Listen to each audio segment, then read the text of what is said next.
ტელეკომპანია რიონი გიყვებით ახალ და საჭირო ამბებს, ისევე როგორც ტელეკომპანია ბორჯომი გაძლევთ გამოხატვის საშუალებას, ისევე როგორც მეცხრე არხი გიჩვენებთ პროვალფეროვნებას, ისევე როგორც წარმოგიდგენთ ყველა მხარეს, ისევე როგორც მეცხრე დამღა ვარკვევთ დეტალებს, ისევე როგორც ტელერადიო კომპანია ოდიში პასუხობთ კითხვებზე, ისევე როგორც მარნეული ტივი გითარგმნით, ისევე როგორც TV25 პოულობთ ფაქტებს თქვენი ინფორმირებისთვის, სწორედ ისე როგორც იმერვიზია გიჩვენებთ გზას, ისევე როგორც ტელეკომპანია გურჯაანი ვაშუქებთ თქვენს პრობლემებს და თქვენს მიღწევებს, ისევე როგორც თანამგზავრი არ გტოვებთ პრობლემებთან, ისევე როგორც ტელეკომპანია დია ვაანალიზებთ საჭირო თემებს, ისევე როგორც მეგატივი მუშაობთ მიუკერძოებლად, ისე როგორც ფრიალეთი გაერთიანებთ ძალებს თქვენთვის, ისევე როგორც აქტივი, რადგან არ აქვს მნიშვნელობა ვინ ხარ, ვის ემხრობი, ან რომელ რეგიონში ცხოვრობ.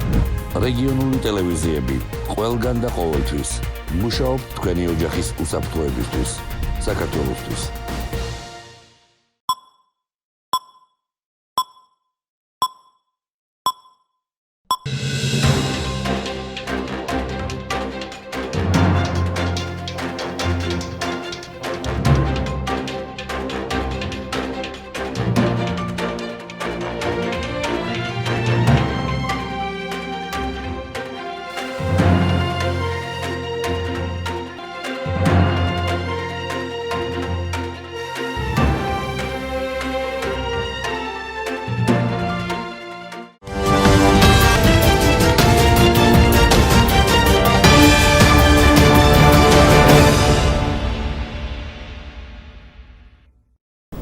მოგესალმებით, მარნეულის ტელევიზიის პირდაპირ ეთერშია ახალი ამბების სპეციალური გამოშვება, რომელსაც მარნეულის ტელევიზიის გუნდთან ერთად მარიამ სამხარაძე და სალო სალახვი წარმოგიდგენთ.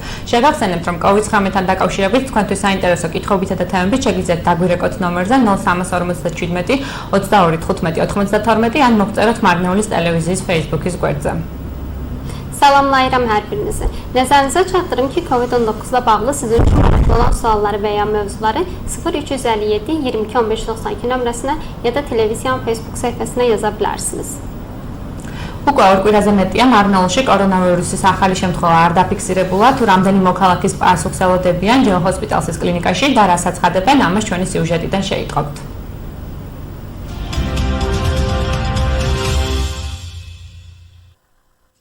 ამ დროისთვის მარნეულში 3 მოქალაქის პასუხს ელოდებიან COVID ინფექციაზე. ბოლო 2 კვირის განმავლობაში მარნეულის მუნიციპალიტეტში კორონავირუსის ახალი შემთხვევა არ დაფიქსირებულა. უშინდელი დღის განმავლობაში ნარკვყოლია საეჭვო პაციენტები, დღეს 3 ნიმუში წავალ უგარის ლაბორატორიაში და ხვალ გვექნება პასუხები. სხვა მხრივ სიმშვიდე და სიწყნარება. რამდენი ხანია დაახლოებით, რაც ჯეო ჰოსპიტალში? 2 კვირაზე მეტია, უკვე რაც ჩვენ კლინიკაში აღარ დაფიქსირებულა დადებითი ინფექცია. 27 მაისის მონაცემებით საქართველოში კორონავირუსის 735 დადასტურებული შემთხვევაა. აქედან გამოჯანმრთელებულია 557 მოქალაქე. ქვეყნის მასშტაბით გარდაცვლილია 12 პაციენტი.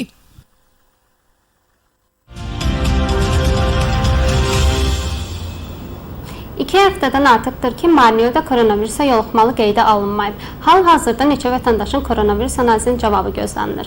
Bununla bağlı ətraflı məlumatı hazırladığımız süjetdə izləyə bilərsiniz.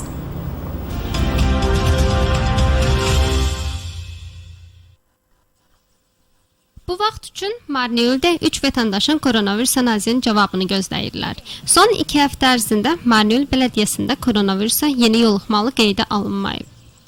Dünən gün ərzində koronavirus simptomu ilə xəstəmiz olmayıb. Bugün 3 xəstəmiz var.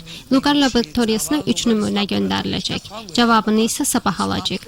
Digər tərəfdən isə sakitçilikdir. 2 həftədən artıqdır ki, bizim klinikada koronavirusa yoluxmalı qeydə alınmayıb. 27 mayın məlumatına əsasən Gürcüstanda koronavirusa 735 yoluxmalı qeydə alınıb. Onlardan 557 vətəndaş sağalıb. Ölkə miqyasında 12 vətəndaş isə koronavirusdan dünyasını dəyişib.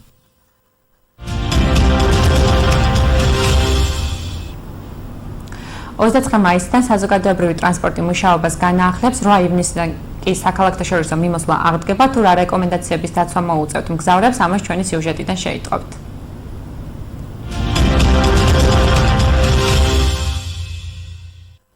29 მაისიდან მუშაობას განაახლებს მუნიციპალური ტრანსპორტი. 8 ივნისიდან კი საქალაქთაშორისო მიმოსვლა აღდგება. მოგახსენებთ, რომ 29 მაისიდან მარნეულში იმუშავებს მუნიციპალური ტრანსპორტი და ყველა ეს რეკომენდაცია, რაც მთავრობის მხრიდან არის გაცემული, იქნება შესრულებული და გაკონტროლდება მუნიციპალიტეტის მხრიდან. რაც ეხება ქალაქთა შორის ტრანსპორტირებას, ტრანსპორტს, როგორც პრემიერ-მინისტრმა გამოაცხადა, ქალაქთა შორის ტრანსპორტირების მუშაობა დაიწყება 8 ივნისიდან. გზავრობისას სავალდებულო იქნება შესაბამისი წესების დაცვა, მათ შორის პირბადის დარება. კარგია, რომ საზოგადოებრივი ტრანსპორტით მოძრაობა აღდგება. ეს ჩვენთვის ძალიან მნიშვნელოვანია. ძალიან კარგია, რომ ავტობუსები მუშაობას განაახლებენ. ხალხი ფეხით აღარ იბლის. ეს ძალიან კარგია.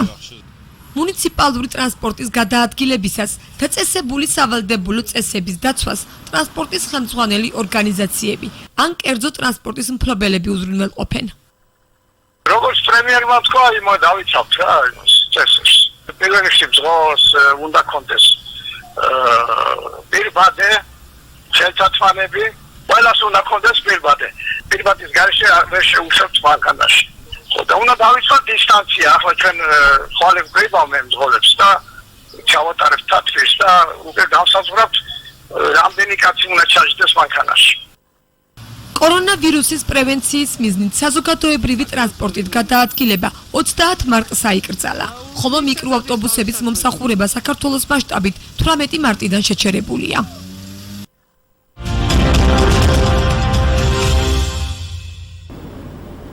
...29 May'dan itibaren ictimai nəqliyyatlar, 8 iyundan isə şəhərlər arası nəqliyyatlar fəaliyyətini bərpa edəcək.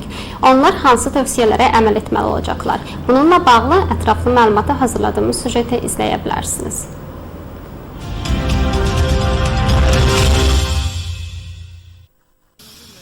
Bələdiyyə nəqliyyatı mayın 29-dan etibarən işini bərpa edəcək.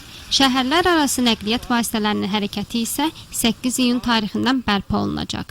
Səfər edərkən qaydalara riayət etmək, o cümlədən tibbi maska taxmaq vacibdir. Demək qeyd edim ki, munisipal nəqliyyatın hərəkatı işləməsi 29 may üçün nəzərdə tutulubdur və biz verilən bütün tövsiyələrə uyğun olaraq yerli munisipal nəqliyyatı işə salacağıq və əhalidən xahiş edərdim ki, verilən bütün tövsiyələri nəzər yetirsinlər. Şəhərlər arası nəqliyyata gəldikdə baş nazir qeyd etdiyi kimi şəhərlər arası nəqliyyat 8 iyun tarixindən işə düşəcəkdir. Yaxşıdır, yaxşıdır. Qoy işləsin hər şey. Yaxşı təşəbbüsdür, yaxşıdır. İşləməlidir, avtobuslar sürülməlidir. Cəmaət hamısı peşkom qalır. Olsa pis deyil, yaxşıdır. Bələdiyyə nəqliyyatının hərəkəti zamanı tətbiq olunan qaydalara əməl edilməsini nəqliyyat təşkilatları və ya özəl nəqliyyat sahibləri təmin edir. Baş nazirin dediyi qaydalara riayət edəcəyik. İlk mərhələdə sürücü tibbi maskadan istifadə etməlidir, əlcək taxmalıdır. Tibbi maskasız heç kim nəqliyyata buraxılmayacaq. Hər kəsdə tibbi maska olmalıdır. Məsafəni qorumalıyıq. Mən sabah sürücülərlə görüşüb iclas keçirəcəm. Nəqliyyatdan neçə nəfər əyləşə bilər? Artıq müəyyən edəcəyik. Ölkə miqyasında koronavirusa qarşı profilaktik tədbirlər çərçivəsində 30 mart tarixində ictimai nəqliyyatın hərəkəti qadağan edilib. Lakin mikroavtobusların hərəkəti isə 18 mart tarixindən dayandırılıb.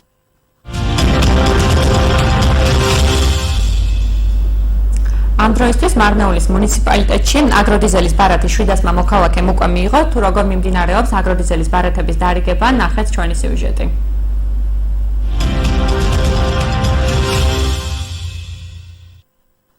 ამ დროისთვის მარნეულში 700-ზე მეტი აგროდიზელის ბარათი გაიცა. მოქალაქეებს აგროდიზელის ბარათი მარნეულის კულტურის სახლის ტერიტორიაზე სპეციალურად მოწყობილ სივრცეში კორონავირუსის პრევენციის მიზნით შესაბამისი წესების დაცვით შეუძლიათ მიიღონ. მე დღეს დიზელის ბარათი ავიღე. ეს ჩვენთვის ძალიან კარგი შეღავათია. მადლობა ყველას ამ დახმარებისთვის. ძალიან კარგია ხალხზე ასე რომ ზრუნავენ და ეხმარებიან. ეს მეტად საჭირო და მნიშვნელოვანი იყო. მე მომწონს მთავრობის ეს გეგმა. ეს ჩვენთვის დიდი ხელშეწყობაა. მოქალაქე, ვისაც გააჩნია საჯარო რეესტრში, საკუთრებად რეგისტრირებული არანაკლებ 0.25 ჰექტრიდან 10 ჰექტრამდე მიწის ფართობი, გარდა საძოვრისა, 1 ჰექტარზე გადაანგარიშებით 150 ლიტრ დიზელს 1 ლარით ნაკლებ ფასად მიიღებს. აგროდიზელის ბარათით ასევე ისარგებლებენ ის ფერმერები, ვისაც საკუთრებად დარეგისტრირებული აქვს 10 ჰექტარი და მეტი მიწის ფართობი. მათ შეუძლიათ 15000 ლიტრის დიზელი 1 ლარით ნაკლებ ფასად მიიღონ. აგროდიზელის შეღავათიანი ბარათებით სარგებლობენ მესაკუთრეები, რომლებსაც საკუთრებაში აქვს 0.25-დან ზევით მიწები, მათ შორის 100 ჰექტარი და 100 ჰექტარის მეტიც, მაგრამ 1 ჰექტარზე არის ნაანგარიშები 150 ლიტრის შეღავათიანი ბარათის გაცემა. ეს ნიშნავს იმას, რომ სადღაც დღევანდელი ფასით ლარით ნაკლებად შეიძენენ დიზელს, სასოფლო სამეურნეო სამუშაოების საჭირო დიზელს. ეს 100 ჰექტრამდე ვრცელდება ასე 1 ჰექტარზე 150 ლარის, 100 ჰექტარზეა 15000 ლიტრის და 100 ჰექტრის ზევითაც რამდენიც არ უნდა ქონდეს 15000 ლიტრაზე მეტი აღარ გაიცემა. რაც შეეხება მიწის იმ მფლობელებს, ვისაც საჯარო ამონაწერში თანამესაკუთრეობა უფიქსირდებათ, მათთვის აღნიშნული პროგრამა 1 ივნისიდან დაიწყება. ვინც ამონაწერში ფიქსირდება რამდენიმე მესაკუთრე იწყება 1 ივნისიდან. მოდიან ისეთი ადამიანები, ვისაც ამონაწერში უფიქსირდება თანამესაკუთრეობა, გვხდება ახსნა განმარტება, თქვენ ტელევიზიაცაც უსმენს, როგორც ვიცი მე, ადგილობრივი მოსახლეობა და კარგი ამას თუ გაითვალისწინებენ, ამასთანავე უნდა იცოდონ მათ, ვისაც თანამონაწილეობა უფიქსირდება რამდენიმე მესაკუთრეა, ერთ მესაკუთრეზე უნდა იყოს თანხმობები, რომ ან აიღოს, ან უნდა იყოს მინდობილობა. ეს გაითვალისწინოს მოსახლეობამ. მოსახლეობამ აგროდიზელის ბარათის მისაღებად პირადობის დამადასტურებელი მოწმობით უნდა მიმართოს სოფლისა და სოფლის მეურნეობის განვითარების სააგენტოს, ქვემო ქართლის რეგიონულ სამსახურს, იუსტიციის სახლებს, საზოგადოებრივ ცენტრებსა და ლიბერტი ბანკის ფილიალებს. მთავრობის ანტიკრიზისული გეგმა, რომელიც მოსახლეობის დახმარებასა და სოფლის მეურნეობის ხელშეწყობას გულისხმობს, 20 მაისიდან ამოქმედდა.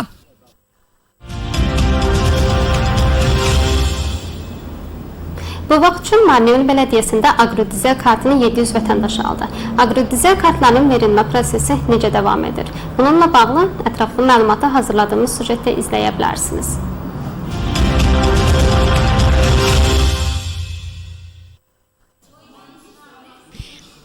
Bu vaxt üçün Marneulidə 700-dən çox agrodizel kart verilib.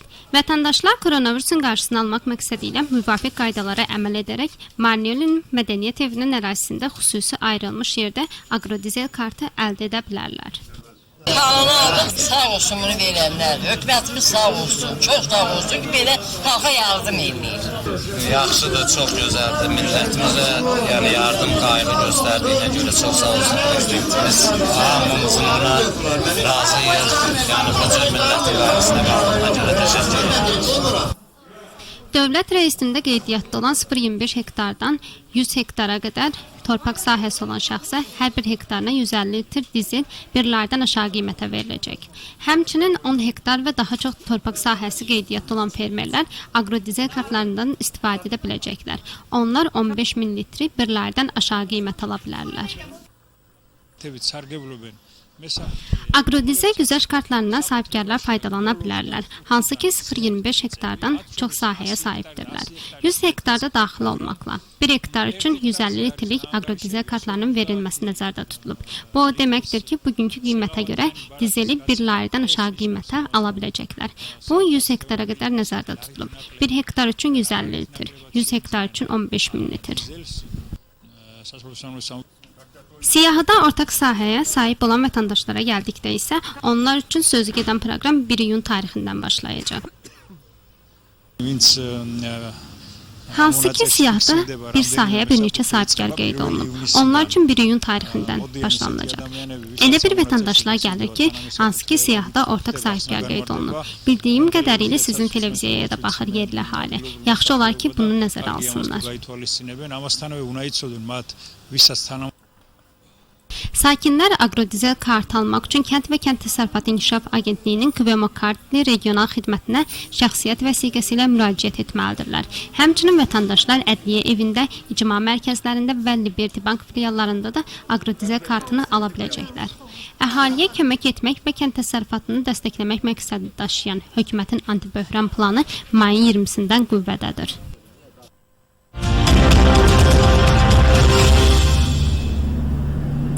ეხლა კი ჩავთვათ მაკა მენთეშაშვილს, სოფელ წერეთლის საჯარო სკოლის პედაგოგს. მაკა, მოგესალმებით. მოგესალმებით. მაკა, რომ მოგვიყვეთ, რა პრობლემები შეექმნათ იგივე თქვენ სოფელში ან თქვენს მეზობელ სოფლებში მოსახლეობას ტრანსპორტის არარსებობის გამო და რამდენად მნიშვნელოვანია 29 მაისიდან ტრანსპორტის აღდგენა? ძალიან მნიშვნელოვანია, ვფიქრობ, იმიტომ რომ ერთია რომ თქვათ ზოგი პირადი ტრანსპორტით სარგებლობს და მათ ასე თუ ისე კომფორტულად უწევთ გადაადგილება, მაგრამ საკმაოდ ცუდი იყო მათთვის, ვისაც არ ყავს პირადი მანქანა და ბუნებრივია ეს ზედმეტ ხარჯებთანაც არის დაკავშირებული, იმიტომ რომ ტაქსებით უწევდათ ძირითადად გადაადგილება და როგორც იცით, ამ ტაქსებთან დაკავშირებითაც განსაკუთრებული რეგულაციებია ეს ორი ადამიანის გადაადგილებასთან დაკავშირებული და ბუნებრივია უფრო მეტი თანხის გადახდა უწევდათ, ვიდრე ვთქვათ მუნიციპალური ტრანსპორტით სარგებლობის შემთხვევაში მოხდება ეს. და რა თქმა უნდა, ეს იქნება საკმაოდ რთული პროცესი, იმიტომ რომ თვითონ მუნიციპალურ ტრანსპორტის მოუწევთ მოსახლეობას განსაკუთრებული წესების დაცვა და თვითონ მძღოლებსაც, მაგრამ აუცილებელია იმ ფონზე, როცა უკვე ნელ-ნელა ყველაფერი ამუშავდა და იწყებს ყველა უწყება, ასე ვთქვათ, მუშაობას, გინდა ბაზრობები, მაღაზიები, სუპერმარკეტები და სხვა დაწესებულებები, აუცილებელია მუნიციპალური ტრანსპორტის აღდგენა და ვფიქრობ, რომ დროულია ის კი არა და აქამდეც უნდა მომხდარიყო ჩემის აზრით. მაკა, რა მოლოდინი გაქვთ საზოგადოებრივ ტრანსპორტთან დაკავშირებით? რას ფიქრობთ, რამდენად იქნება შესაძლებელი აი ამ რეკომენდაციების დაცვა? რეკომენდაციების დაცვა მე ვფიქრობ ეს მძღოლებზე იქნება დამოკიდებული უფრო მეტად, იმიტომ რომ გადაადგილება ალბათ მგზავრების იქნება საკმაოდ შეზღუდული, თუმცა თუ გავითვალისწინებთ ამ ჩვენი რეგიონის ამბებს და მარნეულს კონკრეტულად, საკმაოდ რთული პროცესია, იმიტომ რომ როგორც ვიცით, მუნიციპალური ტრანსპორტით კერძო ფირმას, რომელიც ეკუთვნის გადაადგილდება მოსახლეობა, მაგრამ ძალიან ბევრი ადამიანია ხოლმე და ხშირად ფეხზე უწევთ დგომა და ის ფეხზე დასადგომი ადგილიც არ არის და ამიტომ ძალიან რთული იქნება და ვფიქრობ, ღირებულებაც შედარებით უფრო ძვირი იქნება, იმიტომ რომ თავისთავად, როდესაც 10 ადამიანი გადაგყავს, შედარებით ბევრჯერ თან ხშირად მოუწევთ 10 წუთში ერთხელ მაგალითად სიარული, იმიტომ რომ იქნება ალბათ მგზავრების გარკვეული რაოდენობა, რომლებიც ერთი ტრანსპორტით ვერ ისარგებლებს. ბუნებრივია რთული იქნება საკმაოდ, იმიტომ რომ წესების დაცვაც გამიჭირდებათ და არ ვიცი რამდენად შეძლებენ ვთქვათ იმ რაოდენობრივი შეზღუდვების გათვალისწინებას და თუნდაც პირბადეებით, სიარულს ან სადეზინფექციო საშუალებებით სარგებლობას და ალბათ ტრანსპორტსაც დამუშავება დაჭირდება სავარაუდოდ ყოველ საღამოს და ესეც გარკვეულწილად ფუფუნებისაგანი იქნება და მძღოლებისთვის შეიძლება რთული იყოს. მადლობა მაკა და ბოლო კითხვასაც დაგისვათ, თქვენ როგორც პედაგოგი 26 მაისთან დაკავშირებით ღონისძიება გქონდათ გარკვეული წესების დაცვით ჩაატარეთ, რომ გითხრათ ამასთან დაკავშირებით? ხო, სიმართლე გითხრათ, სანამ სკოლა იყო, ასე ვთქვათ, ეს ღონისძიება გაზაფხულზე დავგეგმეთ, როგორც კი მზამთრის არდადეგები დასრულდა და საკმაოდ დიდი გეგმები გქონდა, დიდ სტუმრების მოწვევასაც ვაპირებდით, თუმცა ახლა რადგან გარკვეული შეზღუდვები გვაქვს, რაც 10 ადამიანის შეკრებასთან იყო დაკავშირებული, ვერ მოვახერხეთ სტუმრების მოწვევა. ჩვენ ვინც ვიყავით, მათაც განსაკუთრებულად ყოველს პირბადე გვეკეთა და გადავწყვიტეთ, რომ ამ პირბადეებისთვისაც გარკვეული დატვირთვა მიგონიჭებინა და მოკლედ საქართველოს დროშის ოკუპაციის და მსგავსი თემებით მოვხატეთ, თუმცა ყველანაირად ვეცადეთ, რომ დისტანციაც დაგვეცვა და ზოგადად ხელთათმანებითაც ვიყავით მისულები და გქონდა სადეზინფექციო საშუალებაც და ვინც შემოგვიერთდა უბრალოდ შორიდან, ვინც გვადევნებდა თვალყურს, ისინიც იმათაც მოუწოდებდით, რომ მაქსიმალურად დაეცვათ წესები და გამოეყენებინათ პირბადე და ჩუქრადაც დაურიგეთ რამდენიმეს დილით ადრე ჩავატარეთ თან, იმიტომ რომ საღამოს გვინდოდა ჩატარება, მაგრამ რადგან სკვერია და შეიძლებოდა იქ რაღაც გარკვეული რაოდენობა ადამიანების ყოფილიყო, იმიტომ გადავწყვეტეთ დილით ადრე ჩაგვეტარებინეთ, 9 საათზე უკვე ღონისძიება ჩატარებული ქონდა. მადლობა მაკა საინტერესო ინფორმაციისთვის. გისურვებთ რომ ტრანსპორტიც აღდგენილი იყოს და კარგად გქონოდეთ ტრანსპორტის სარგებლობის საშუალება და ასევე მადლობა საინტერესო ინიციატივისთვის 26 მაისთან დაკავშირებით. მგონი მხოლოდ თქვენ მიუძღვენით ამ ღონისძიებას ერთადერთი იყავით, ვინც მიუძღვენით აღნიშნულ დღეს გარკვეული ღონისძიება. დაგემშვიდობებით. ნახვამდის, მადლობა თქვენ ჩართვისთვის. ნახვამდის. ეხლა კი მაყურებელს შევახსენებთ, რომ მაკა მენთეშაშვილი სოფელ წერეთლის საჯარო სკოლის პედაგოგი საუბრობდა პირდაპირ ეთერში. ეხლა კი დღის სხვა ახალი ამბები. ამ დროისთვის მარნეულის მუნიციპალიტეტში აგროდიზელის ბარათის 700 მოქალაქემ უკვე მიიღო. თუ როგორ მიმდინარეობს აგროდიზელის ბარათების გაცემა მარნეულში, ნახეთ ჩვენი სიუჟეტი.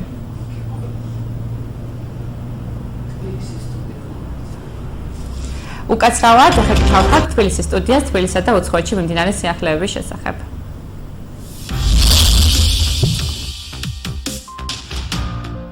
თბილისში 1000 გამოკვლეული ადამიანიდან 6 COVID-19-ის ანტისხეულები აღმოაჩნდა. ამის შესახებ განცხადება ინფექციური საავადმყოფოს ხელმძღვანელმა თენგიზ ცერცვაძემ გააკეთა. სეროპრევალენტური კვლევა ჯანმრთელ ადამიანებში მხოლოდ თბილისში ჩატარდა და მის საბოლოო შედეგებს ჯერ კიდევ ველიან. ეს განცხადება თენგიზ ცერცვაძემ მას შემდეგ გააკეთა, რაც მედიაში გავრცელდა ინფორმაცია, რომ საქართველოში კორონავირუსი 370,000-მდე ადამიანმა გადაიტანა. ინფექციონისტის თქმით, თავდაპირველად კვლევის შესახებ პროცენტი არასწორად დაასახელა და კვლევის საბოლოო შედეგი მიახლოებით 0.6% იქნება. თუ კვლევის საბოლოო შედეგებით პროცენტული რაოდენობა არ შეიცვალა, თეორიულად ეს ნიშნავს, რომ საქართველოში შესაძლოა ახალი კორონავირუსი 22,000 ადამიანს ჰქონდეს გადატანილი. 1000 გამოკვლეული ადამიანიდან ჩვენ სწრაფი მარტივი გავაკეთეთ, ელიზეთი არ გავაკეთებია, იმუნოგლობულინი G ანტისხეულები აღმოაჩნდა 6 ადამიანს. ეს არის დაახლოებით 0.6% გამოკვლეულების.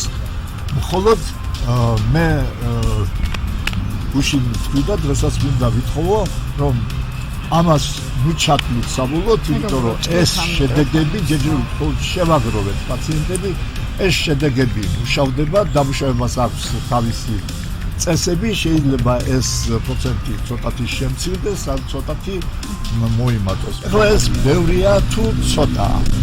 ეს ცოტა პრინციპში გაცილებით უფრო ცოტაა, ვიდრე ეს იყო ნიუ-იორკში, სადაც ქალაქ ნიუ-იორკში იყო 21%, ნიუ-იორკის შტატში იყო 13%, ეხლა ხან დღეს დაიდო მონაცემები ქალაქ ლოს-ანჯელესში იყო 4%. 29 მაისიდან საქართველო აღარ იქნება ერთადერთი ქვეყანა ევროკავშირში, სადაც მუნიციპალური ტრანსპორტი არ იმუშავებს. 29 მაისიდან მუშაობას განაახლებს თბილისის მეტროც და ყველა მუნიციპალური ტრანსპორტი. 8 ივნისიდან კი აღდგება საქალაქთა შორისო მგზავრობა. გადაწყვეტილების შესახებ უწყებათა შორისი საკოორდინაციო საბჭოს ხდომაზე პრემიერ-მინისტრმა განაცხადა. მგზავრობისთვის სავალდებულო იქნება ნიღბის ტარება, რასაც გიორგი გახარიას თქმით, მუნიციპალური ტრანსპორტის ხელმძღვანელობა გააკონტროლებს.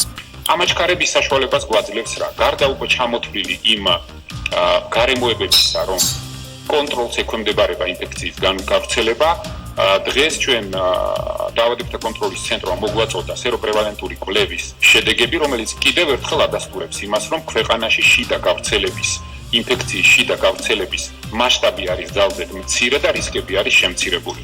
თბილისის მერის მოადგილის ირაკლი ხმალაძის თქმით, ქალაქში იგივე რაოდენობის საზოგადოებრივი ტრანსპორტი იმოძრავებს, რაც პანდემიის გამო დაწესებულ შეზღუდვებამდე იყო. თუმცა მგზავრებზე რაოდენობრივი კონტროლი დაწესდება და შესაძლოა ყვითელ მიკროავტობუსებში მგზავრობის ფეხზე დგომა აიკრძალოს. მისივე თქმით, მგზავრთა რაოდენობას ტრანსპორტშიც და გაჩერებებზეც პატრული გააკონტროლებს. მისივე სიტყვებით, მეტროს ვაგონებში ხალხმრავლობის ასარიდებლად ნაკადის შესაბამისად მეტროში განსაზღვრული რაოდენობის ხალხს შეუშვებენ. ტრანსპორტისა და გზების ასოციაციის თავმჯდომარე დავით მესხიშვილი საზოგადოებრივი ტრანსპორტის რაოდენობის გაზრდის აუცილებლობაზე საუბრობს და აღნიშნავს, რომ ქვეყანას ამის რესურსი აქვს.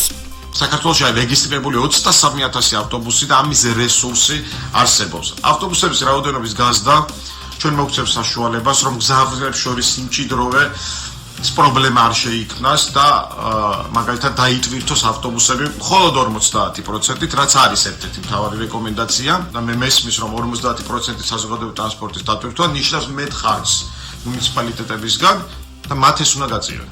მუნიციპალიტეტები, რომლებიც დღეს ჩემი აზრით არამიზნობრივად ხარჯავენ თანხებს, მაგალითად ატრაქციონის ტენდერში თუ ავეჯის შეძენაში მნიშვნელოვანია რომ ყველა ხარჯი მომართოს საზოგადოებრივი ტრანსპორტის აღდგენისკენ. საზოგადოებრივ ტრანსპორტში კონდიცირების ჩართვა დაუშვებელი იქნება, ფანჯრები კი ღია უნდა იყოს. და გაფრთხილდეს ჩვენი ავტობუსების მძღოლები, რომ არავითარ შემთხვევაში არ უნდა იყოს კონდიცირება ჩართული. ფანჯრები ღია, რომ მაქსიმალურად ნიავდებოდეს აერი, მეტროს არ აქვს ამის აუცილებლობა, ისედაც აერი ნიავდება. ინფექციონისტის მაია ბუწაშვილის თქმით, პირბადეების გარდა ტრანსპორტში სხვა რეკომენდაციების დაცვაც აუცილებელი იქნება. თუ ისეთი სიმჭიდროვით იარა ტრანსპორტმა ადამიანები ისე მჭიდროდ იქნენ, როგორც ეს გვახდოს პანდემიამდე, რისკი ძალიან მაღალი იქნება, თუნდაც პირბადეების შემთხვევაში. ამიტომ იმისთვის, რომ მინიმალური დისტანციის დაცვა შესაძლებელი იყოს, აუცილებელია გაიზარდოს ტრანსპორტის რაოდენობა და რა თქმა უნდა, ღია ფანჯრები სულ უნდა იყოს უზრუნველყოფილი, რომ არ მოხდეს კონცენტრირება დახურულ სივრცეში ამ ინფიცირებული ამონაფრქვევი წვეთების. ესეთ მზა რეცეპტები, მაგრამ მინიმუმ ის უზრუნველყოფა უნდა მოხდეს, რომ გადაჭედილი არ იყოს და ერთმანეთ ძალიან ახლოს არ იყვნენ ადამიანები, თორემ ახლა რა თქმა უნდა იმ 2 მეტრიან დისტანციას ტრანსპორტში ვერ დავიცავთ, იზეა. თბილისში საზოგადოებრივი ტრანსპორტი, მეტრო და ავტობუსები 31 მარტიდან არ ფუნქციონირებს. ანტიკრიზისული გეგმის თანახმად ტრანსპორტის გახსნა 15 ივლისიდან იგეგმებოდა.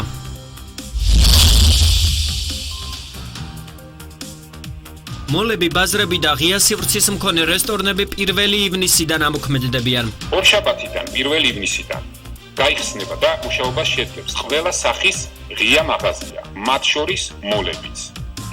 ღია და დახურული ყველა სახის ბაზრობები და ღია სივრცის მქონე რესტორნები. 8 ივნისიდან გაიხსნება ყველა სახის მომსახურება რესტორნებში. 8 ივნისიდანვე მუშაობას განაახლებენ ის სასტუმროები, რომლებსაც გავლილი ექნებათ ჯანდაცვის სამინისტროს შესაბამისი შემოწმება და მიენიჭებათ კონკრეტული სახის ნებართვა. სავაჭრო ობიექტებმა მუშაობა კორონავირუსის პრევენციის მიზნით 19 მარტს შეწყვიტეს.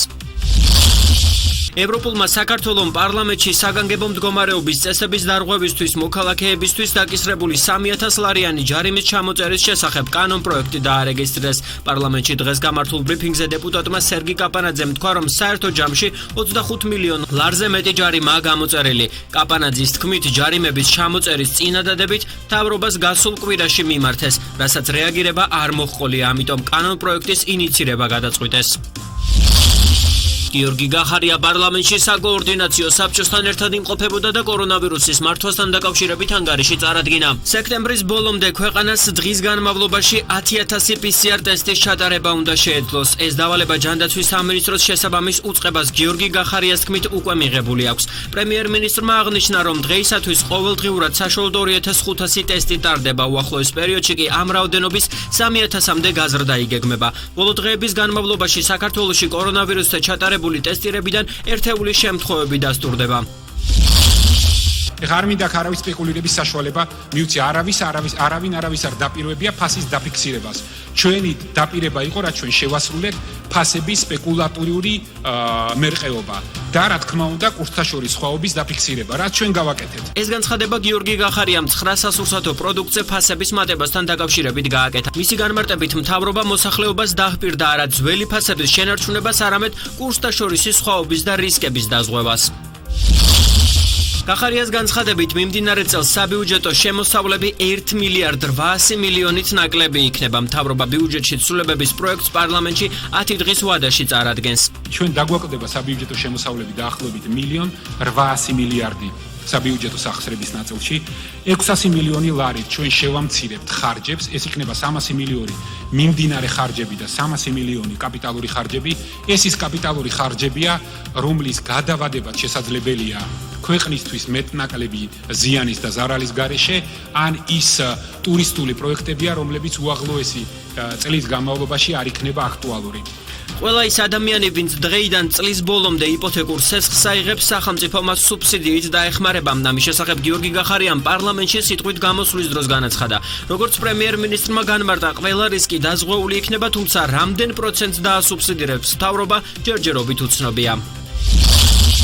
სოციალური დახმარებების დაგვიანებით გაცემა, პროდუქციაზე ფასების ზრდა, ბიუჯეტის თანხობრივი განაწილება, მთავრობის ანტიკრიზისული გეგმის ხარვეზები. ამ და სხვა პრობლემატურ საკითხებზე ოპოზიციამ პრემიერთან ოპონირებისა და კითხვის დასმის რეჟიმში გაამახვილეს ყურადღება. როგორ ან რატომ უნდა შეფასდეს ბატონო პრემიერო, ამ ხრივ თქვენი ქმედება ეფექტურად, მილიონობით ლარის გახარჯვის მიუხედავად მაინც ვერ მოახერხეთ დანაპირების შესრულება და ფასების შენარჩუნება. ჩვენ საზოგადოებას, რომელიც ძალიან გაჭირვებული იყო კრიზისამდეც, ეხლა კიდევ უფრო მეტად გაუჭირდა და აინტერესებს ზუსტად ის, რა იქნება ხვალ და როგორ ეშველებათ იმ შიმშილის წინაშე, რომლის წინაშეც დადგნენ. მოქალაქეებს თავისი ნაშოვნი ფული უნდა დარჩეთ ჯიბეში, იმიტომ რომ მათ დააკლათ შემოსავლები, ასევე ქონების გადასახადი. დღეს როდესაც ბიზნეს ასე უჭირს, როგორ შეიძლება იგივე ქონების გადასახადი დავტოვოთ? კორონავირუსის პირველი შემთხვევიდან გავიდა ზუსტად 3 თვე და დღემდე საქართველოს არც ერთ მოქალაქეს ერთი თეთრის დახმარებაც კი არ მიუღია. ჩემი აზრით ეს არის ის ფუნდამენტური კითხვა, რომელსაც თქვენ უნდა უპასუხოთ.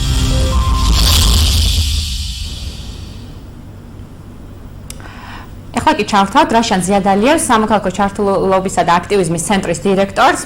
მოგესალმებით რაშან? მოგესალმებით მარიამ, მივესალმებით თელმაღრებლებს. რაშან, თქვენ გუშინ დაიწყეთ სოციალური კამპანია 100 მოსწავლის და სტუდენტისათვის ინტერნეტის საფასურის გადასახდელად, რომ გითხრათ, საიდან გაგიჩნდათ ეს იდეა, თქვენ რაიმე კვლევა ჩაატარეთ თუ ვინმე მოგმართათ დასახმარებლად? პირველ რიგში მადლობა კიდე მარიამ მოწვევისათვის. დიახ, ჩვენ დავიწყეთ სოციალურ კამპანიას სტუდენტებისა და მოსწავლეების მხარდასაჭერად. ზოგადად ვიცით, ამ პანდემიის პირობებში ქართლის რეგიონში ეკონომიკურად მოსახლეობას ძალიან უჭირს. გვაქვს, ასე ვთქვათ, ხალხს ძალიან ბევრი ნაცნობები ჩვენ, მეგობრები და ასე შემდეგ, ნაცნობი სტუდენტები, რომლებმაც უჭირს ინტერნეტის საფასური, თვირი ინტერნეტის საფასურის გადახდა. შესაბამისად, აქედან გამომდინარე, ჩვენ ვიფიქრობთ, რომ რატომ არ უნდა დავიწყოთ ასე სოციალურ კამპანიას, თუ არსებობს ასეთ ადამიანი ჩვენი ირგვლივ, რომ ვერ უხდის თვირი ინტერნეტის საფასურს, აქედან გამომდინარე, შესაძლებელია, რომ არსებობს სხვა სტუდენტები, მოსწავლეები. ამის შემდეგ სხვა არასამთავრობო ორგანიზაციებთან ერთად, მარნეულში მოღვაწე არასამთავრობო ორგანიზაციებთან ერთად და არა მარტო მარნეულში, დავიწყეთ ასეთ სოციალურ კამპანიას სახელით დავეხმაროთ 10 მოსწავლეს ან სტუდენტს. რაშან, რა კატეგორიების ოჯახებისთვის გეგმავთ დახმარებას, ანუ როგორი იქნება ამ ოჯახების გეოგრაფიული განაწილება, იქნება ეს სოფლად მცხოვრები, ქალაქში მცხოვრები, სხვადასხვა ეთნიკური უმცირესობის წარმომადგენელი თუ როგორ გეგმავთ განაწილებას? ჩვენც არ არის მნიშვნელობა, ან ქალაქში ცხოვრობს, ან სოფელში ცხოვრობს, მაგრამ ჩვენც ძალიან მნიშვნელოვანია, რომ განანაწილდეს არა მხოლოდ ასე ვთქვათ, აზერბაიჯანელებზე, ან მხოლოდ ქართველებზე, ან მხოლოდ სომხებზე. შერეულია შევარჩიეთ 100 ახალგაზრდა ჩვენ მეგობრების დახმარებით. აქ შედის ეთნიკურად აზერბაიჯანელის, ეთნიკურად ქართველის და ეთნიკურად სომეხის, იმიტომ რომ ჩვენ რეგიონი ერთ-ერთი მრავალფეროვანი რეგიონია და ავირჩიეთ არა მხოლოდ მარნეულიდან, ასევე ამ ახალგაზრდას შორისა გარტაბნის სტუდენტები, მოსწავლეები, ასევე ბოლნისის სტუდენტები და მოსწავლეები. ანუ ჩვენთვის ძალიან მნიშვნელოვანია, რომ ყველაფერი იყოს მრავალფეროვანი. ჩვენ ვიცით, რომ ჩვენი რეგიონი ზოგადად, როგორც აღნიშნე, მრავალფეროვანი რეგიონია და ძალიან მნიშვნელოვანია ამ შემთხვევაში ერთმანეთთან კომუნიკაცია, ინტეგრაცია, იმიტომ რომ ჩვენ ზოგადად მარნეულშიც არ ვართ ინტეგრირებული და აქედან გამომდინარე უკვე არსებობს სახეზე რამოდენიმე პრობლემა და აქედან გამომდინარე ვფიქრობთ, რომ თუ რაღაცა ვაკეთებთ, უნდა გავაკეთოთ ყველა ერთად, ეთნიკურად სომეხი, ქართველი და აზერბაიჯანელი ყველა ერთად. მადლობა რაშან, თქვენმა ორგანიზაციამ ასევე კორონავირუსის გავრცელების შემდეგ სხვადასხვა აქტივობები განახორციელეთ, მოკლედ რომ მოგვიყვეთ ამ აქტივობების შესახებ. დიახ მარიამ, პირველივე დღიდან ჩვენ აქტიურად ვართ ჩართული მოსახლეობის ინფორმირების პროცესში, როგორც ვიცით, ზოგადად მარნეულში, ასე თქვა, ზოგადად კომაქართის რეგიონში, ან ასე თქვა, ეთნიკური უმცირესობების კომპაქტურ დასახლებულ რეგიონებში არსებობს ენობრივი ბარიერი სხვადასხვა მიზეზებიდან გამომდინარე და პანდემიის პირობებში, როდესაც მარნეული და ბოლნისი გამოცხადებული იყო საკარანტინო ზონად, ჩვენ ვცდილობთ, რომ ინფორმაცია მივაწოდოთ მოსახლეობას სწრაფად აი კორონავირუსთან დაკავშირებით, ახალი წესებთან დაკავშირებით და ასე შემდეგ. ასევე